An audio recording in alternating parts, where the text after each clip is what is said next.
I'll take that as a yes, then.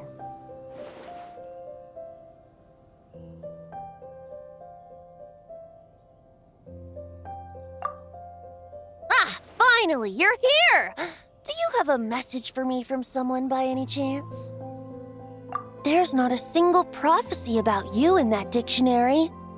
That's what you were about to say, right?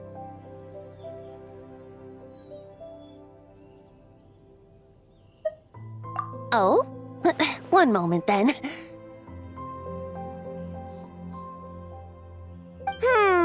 Your curiosity seems as strong as ever, Barbeloth.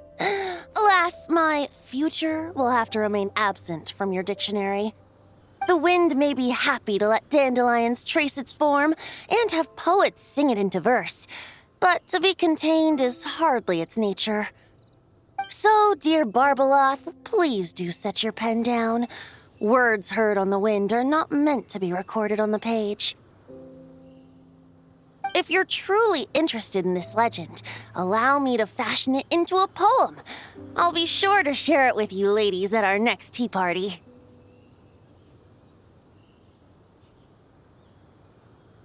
Barbeloth has always been a reasonable person, and I believe she heard my request. As such, our conversation should be free from interruptions for now. Wait! Barbeloth was listening in just now? Paimon didn't notice a thing! Well, she is a Hex and Circle mage. They all have quite a few tricks up their sleeves. Still, you noticed right away and even got her to leave us alone. Doesn't that make you the real master at cards here? Given the various practical factors at play, I'd call myself a master with limits. There you go, being all secretive again. Well, anyway, there wasn't a single thing about you in that dictionary. You being here is enough. Barbeloth's prophecy concerning me may be incomplete, but it's not incorrect. There's something I need to do, and I could indeed use your help.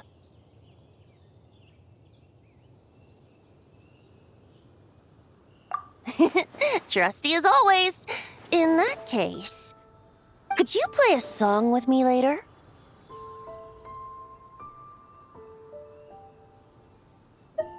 Yep, that's all. But don't worry, this isn't a performance to decide the fate of some consequential event. It's just a duet between friends.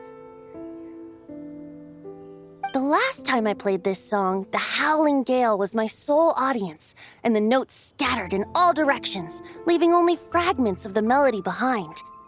But now, with a friend like you by my side, why should the wind alone bear witness to this music? Besides, I think my hands will be just that much steadier, playing alongside a trusty friend like you. That's all I ask. Now, let's head to the performance venue. If we follow the breeze, we'll be there in no time. All right, let's get going. Just relax and let the wind lead the way.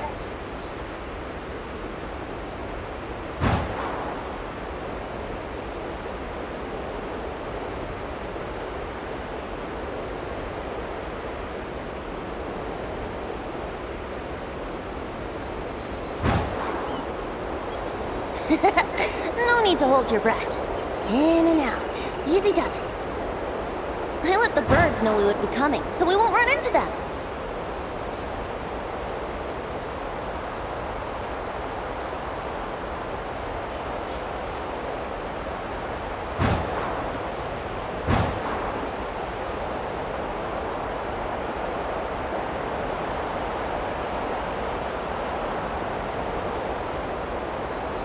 Don't worry, it's just a little ocean spray.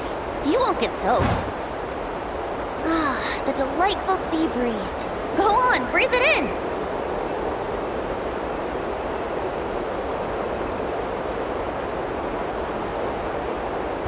We're almost there.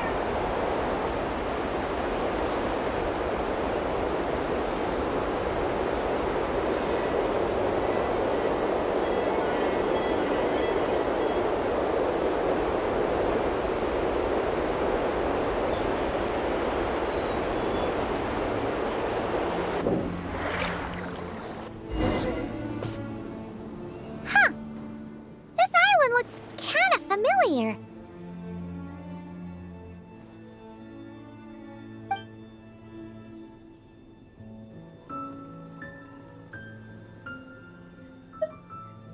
Not always. It was once an isle like any other.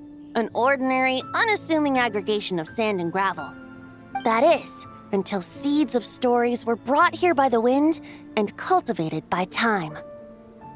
And in due course, the wind brought forth new tales, and time caused them to grow into legends. So with that, allow me to welcome you in truth to this island favored by time, traveler. This is the place where time and wind met in the distant past. Whoa. You suddenly sound so serious, Tone Deaf Bard. Paimon's not sure she's following this conversation anymore either. Fret not, dear Paimon. The best stories always start with a bit of suspense and intrigue. I told you about this before, remember? About how I encountered time at the Thousand Winds Temple and received some help? Well, it was because of time's help that those first winds of freedom were able to blow so strongly.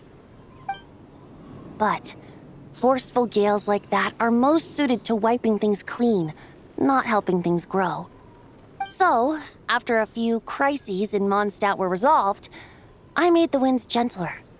Just strong enough to bolster the people in times of need without knocking them off their feet.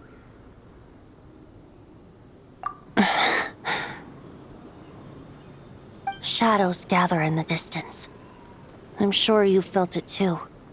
I've heard about the Pyro Archon's face-off with the ruler of death, Renova, and what happened to the Fatui Harbinger, the captain. And that's not even mentioning how abyssal activity has been encroaching closer and closer to Mondstadt. I fear the impending crisis may be beyond what humans alone can solve. In light of that, I need to be prepared. It is the Animo Archon's duty to intervene in times of need. As such, I, Barbados, will bring forth a wind strong enough to disperse whatever storm lies ahead. But if I whip up a gale of such strength in Mondstadt City, it would just turn the place upside down. Clothes, hats, the flowers that rest on people's balconies. That's why I chose to do it here. The place where I once offered an ode to time. Who knows? Perhaps time chose this island special favor precisely on account of my lovely, lovely music. Wait, so is this place really that special? It sure doesn't look like it. There's a tide that ebbs and flows, and a bunch of birds that come and go. It just seems normal. Time's impact on things isn't limited to what the eye can see. Think of it like a ripe sunsetia. If the outer peel remains intact, it's nearly impossible for the average person to tell whether the fruit inside is ripe. But even the tiniest hole in said peel will cause the fruit to rot, starting from that spot. Nestled in the hands of time, not one blemish marks this island's peel. Thus, time's influence on its very essence remains hidden to all. At the most fundamental level, of course, all things that lack time's favor will be erased at some point. But with the power that remains here, I can leverage time to draw a boundary around the wind. That way, the outside world won't notice a thing, no matter how powerful of a gale I whip up here. Of course, as the one requesting help, I should offer something in return. That's why I invited you here, traveler. So we could perform an ode to time together. Just let me know when you're ready. Oh, and I can lend you an instrument if you need one.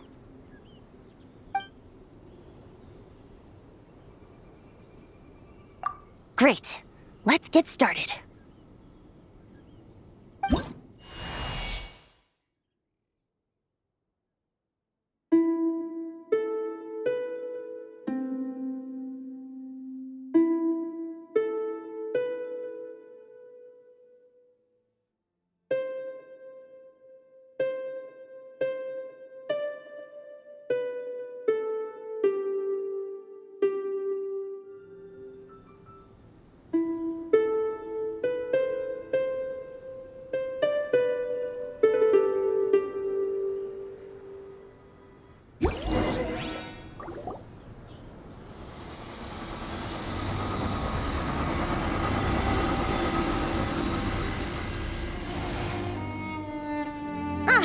Looks like our music has moved some in our audience to step on stage. But that's against concert rules, so let's usher them out.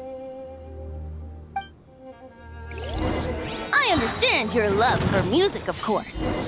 But for now, I'm going to have you leave the premises. Close your eyes. The night cometh. Be silent. All right, that should do it. That was an exquisite performance, Traveler. Thank you. Don't worry. That power was mine and mine alone. No external help was involved. Think of it like tuning a musical instrument so that it might play melodies lovelier still. Ha! So you do have some tricks up your sleeve. What else are you hiding, huh?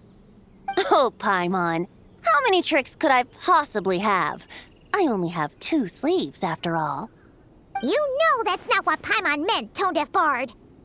I have a feeling the wind is gonna be pretty strong today. We should head back to Mondstadt and tell people to hold on to their hats.